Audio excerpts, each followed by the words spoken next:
না পকোড়া না পেঁয়াজি, পেঁয়াজের মধ্যে সুজি ঢেলে অবাক করা দারুণ টেস্টি রেসিপিটি ব্রেকফাস্ট বা ডিনারে বানিয়ে নিতে পারেন। তো এখানে দুটো পেঁয়াজকে একদম পাতলা পাতলা করে কেটে নিয়েছিলাম। ওর মধ্যে হাফ কাপ সুজি দিয়ে দিচ্ছি, তবে একবারে দিচ্ছি না, অল্প অল্প করে বারে বারে দিয়ে মেখে নিচ্ছি।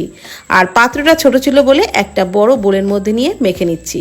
দিয়ে দিলাম ওর মধ্যে 2 টেবিল চামচ মতো টক দই, সামান্য একটু জল দিলাম, আর 2 টেবিল চামচ মতো বেসন দিয়ে সমস্ত কিছু মেখে নিলাম। দিয়ে দিলাম কাঁচা লঙ্কা কুচি, কারি পাতা কুচি, সবজি মশলা, ধনে গুঁড়ো আর একটু লঙ্কার গুঁড়ো, সমস্ত কিছু অল্প জল দিয়ে খুব ভালো করে একদম ঘন করেই মেখে ঢাকা দিয়ে 10 মিনিটের জন্য রেস্টে রাখলাম। ততক্ষণে চাটনি বানিয়ে নিচ্ছি। ফ্রাইং প্যানে অল্প সাদা তেলে কয়েকটা চিনে বাদাম, কয়েক কোয়া রসুন, 2টো শুকনো লঙ্কা একটু নাড়াচাড়া করে ভেজে নেওয়ার পর দিয়ে দিলাম 2 টেবিল চামচ মতো সাদা তিল, টমেটো কুচি, অল্প লবণ দিয়ে টমেটোটা সফট হয়ে যাওয়া পর্যন্ত ভেজে ঠান্ডা করে মিক্সির জারেতে নিয়ে সামান্য একটু জল দিয়ে পেস্টটা তৈরি করে চাটনিটা বানিয়ে নিলাম। এদিকে যে পেঁয়াজের মিশ্রণটা তৈরি করে রেখেছিলাম সেটা 10 মিনিট পর সেট হয়ে গেলে ফ্রাইং প্যানে বা তাওয়াতে সামান্য একটু তেল ব্রাশ করে নিয়ে 1 হাতা মতো ব্যাটার চাড়িয়ে দিতে হবে, আর ঢাকনা চাপা দিয়ে লো ফ্লেমেই ভাজতে হবে। ওপরটা ড্রাই হয়ে গেলে সামান্য একটু তেল ব্রাশ করে নিয়ে উল্টে পাল্টে লালচে করে ভেজে নিয়ে ওই চাটনির সাথে পরিবেশন করুন।